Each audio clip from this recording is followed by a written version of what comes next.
I'm playing something almost every week, and sometimes I want to talk about it. It's time for a quick hit review.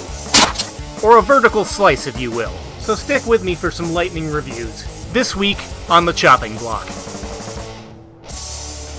This past week, I've been playing Little Nightmares 2. A while ago, I did a review for the first Little Nightmares and absolutely adored it in spite of a few inherent game design issues. The atmosphere was tense, the imagery was frightening, the metaphors ran rampant, and it was a pleasant surprise. So, how was the sequel?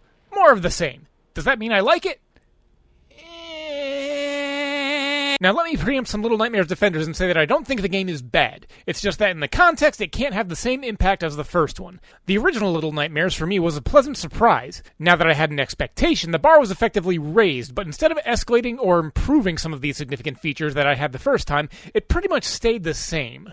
Well, I say stayed the same, but there have been some alterations since the last one. It's just that they were all shit. In regards to unaddressed complaints, they didn't have an option to toggle grab like I would have liked in the last one. There were still several instances where I didn't necessarily have all information and experienced cheap deaths, and while I don't personally consider this a definitive negative, both titles are fairly short. But what's changed for the worse? Well, they introduced a combat mechanic. At certain portions of the game, your character can grab a pipe or a hammer and ward off some of the smaller foes. As with most good survival horror games that dabble with it, the combat is ineffective and highly risky, leaving you still feeling vulnerable.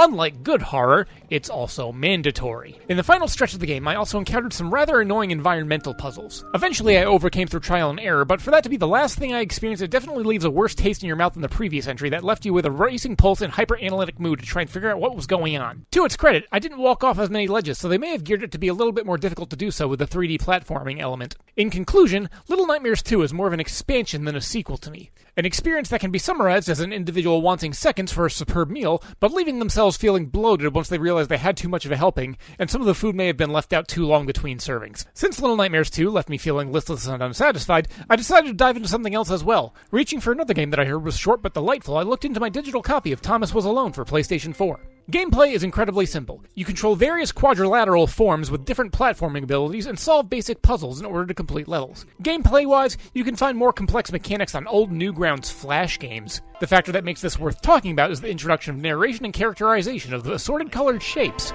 The crumbling pillar was a dramatic death, she supposed. Wait, what? Claire couldn't shake the feeling that she was not, in fact, dead. It was at that moment that Claire realized she had superpowers. It didn't grip me as much as I initially anticipated, but it was an amusing exercise to engage in. Applying human traits and emotions to near featureless squares goes a long way to instill investment in what would otherwise be nothing more than a basic mechanics test. Now, this should be considered a little more than observation rather than praise. Thomas Was Alone is a rather compact experience with 100 levels, with each one taking maybe a couple of minutes. Even with that in mind, I rarely played for more than half an hour before getting bored and doing something else around my apartment.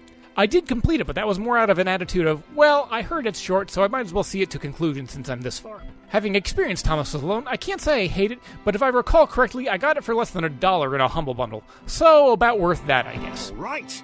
Fear not, my skinny friends, for I am Claire, and I will save you. In short, two snacky games with equally unimpactful impressions. Now, if you'll excuse me, I'm gonna go wait and see if Valve is actually gonna bother to do something with Team Fortress 2.